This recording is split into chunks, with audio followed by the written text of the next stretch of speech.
Bible में कुलुस्सियों 3 में 23 number आयत के इस संदेश का भाव कई स्थानों पर मिलता है, जहां परमेश्वर की सेवा करने के लिए उत्साह और संपूर्ण समर्पण पर जोर दिया गया है।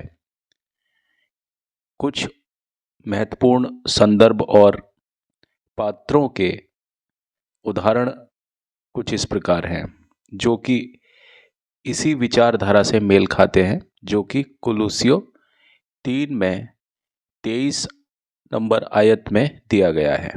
जैसे कि मत्ती 5 में 16 नंबर आयत, मत्ती 5 का 16।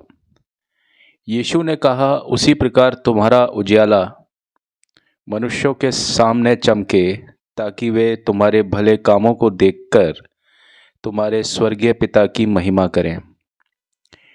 यहाँ भी यही कहा गया है कि जो भी हम करते हैं उसे परमेश्वर के नाम की महिमा के लिए करें।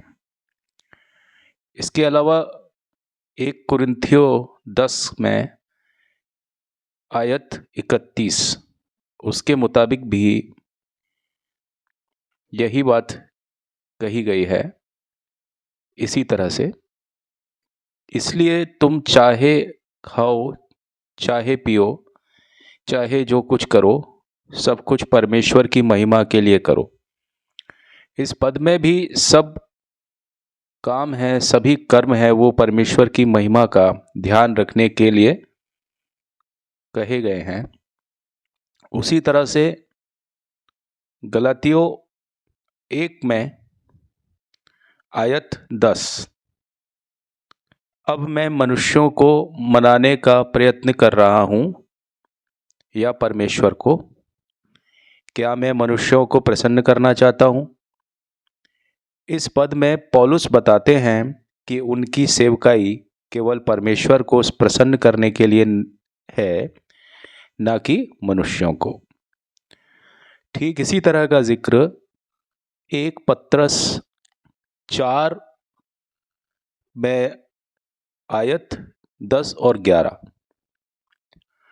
जिसको जैसी सेवा मिली है वह उसी से एक दूसरे की सेवा करे, परमेश्वर की महिमा के लिए। यहाँ भी यही बात आती है कि हमारी सेवाएं और कार्य केवल परमेश्वर के लिए ही हैं।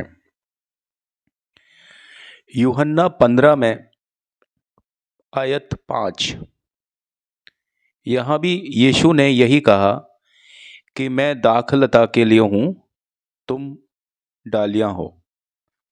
मैं दाखलता हूँ, तुम डालियाँ हो। जो मुझ में बना रहता है और मैं उसमें, वही बहुत फल देता है। इसका भावार्थ यही है कि हमारे सारे प्रयास परमेश्वर से जुड़े रहने और उसकी इच्छा पूरी करने के लिए होने चाहिए। ठीक इसी तरह से रोमियो 12 में आयत 11, परिश्रम में आलसी ना हो, आत्मा में उत्तेजित रहो, प्रभु की सेवा करते रहो। इस पद में भी यही राय दी गई है कि हमें मेहनत और लगन से प्रभु के लिए काम करना चाहिए।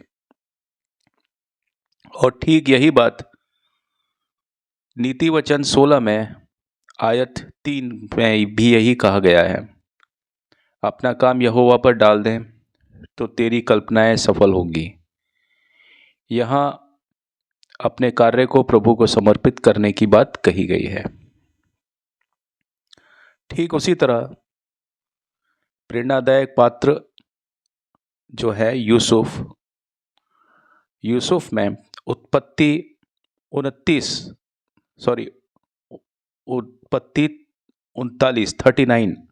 में 2 से लेकर के 6 नंबर जो आयत है उसमें भी यही कुछ है।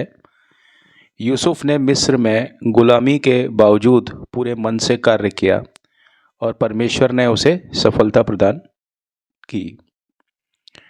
ठीक ऐसा ही कुछ दानियल में है। दानियल 6 में आयत 3 से लेकर के 5 तक, दानियल ने निष्ठा और समर्पण के साथ कार्य किया और उसके ऊपर परमेश्वर का आशीर्वाद बना रहा।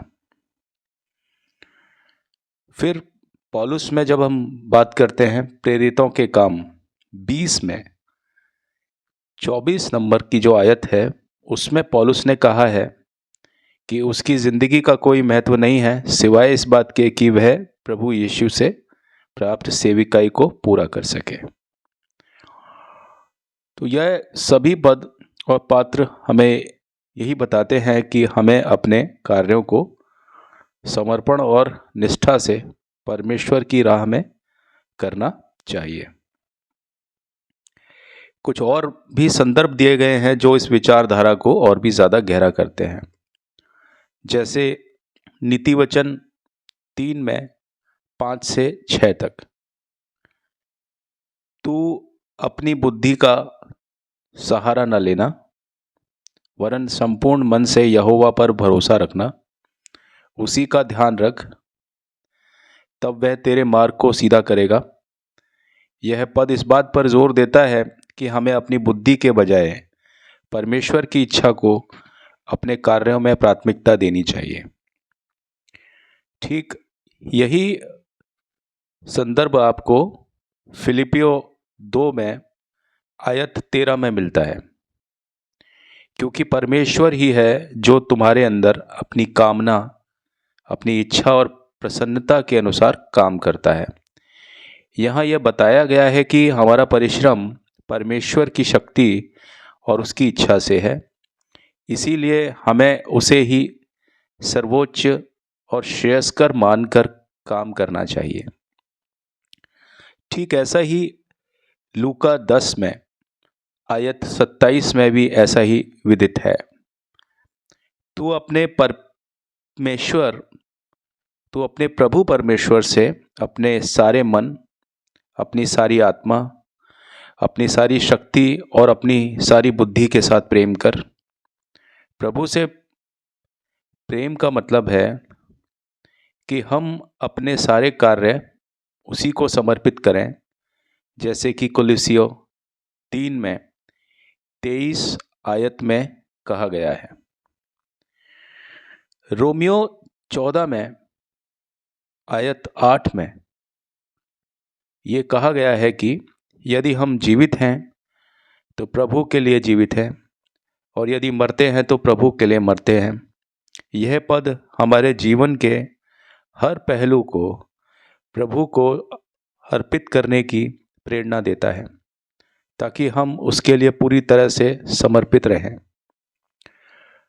मूसा यानी मोसेस जो उदाहरण है, तो मूसा ने इस्राएलियों को मिस्र से छुड़ाने का कार्य परमेश्वर के निर्देशानुसार किया, जिसमें उसे कठिनाइयाँ और अत्यंत संघर्ष झेलने पड़े, लेकिन वह पूरी तरह से प्रभु के लिए समर्पित था। ये जिक्र है निर्गमन 3 में आयत 10 से लेकर 12 तक। उसी तरह सैमुअल में, जो सैमुअल का जीवन परमेश्वर की सेवा में पूरी तरह से समर्पित था, और उसने कभी अपने स्वार्थ के लिए कुछ नहीं किया, बल्कि पूरे मन से इस्राएल का मार्गदर्शन किया। ये बात दी हुई है 1 शमूएल 3 का 19 आयत से लेकर 21 तक। इसी प्रकार रूथ के बारे में है कि उसकी निष्ठा और प्रेम के कार्य परमेश्वर के प्रति समर्पण का उदाहरण है। उसने अपनी सास नाओमी का साथ नहीं छोड़ा और उसकी भलाई के लिए काम किया, जिससे परमेश्वर ने उसे आशीष दी। इसका जिक्र है रूथ 1 में आयत 16 और 17।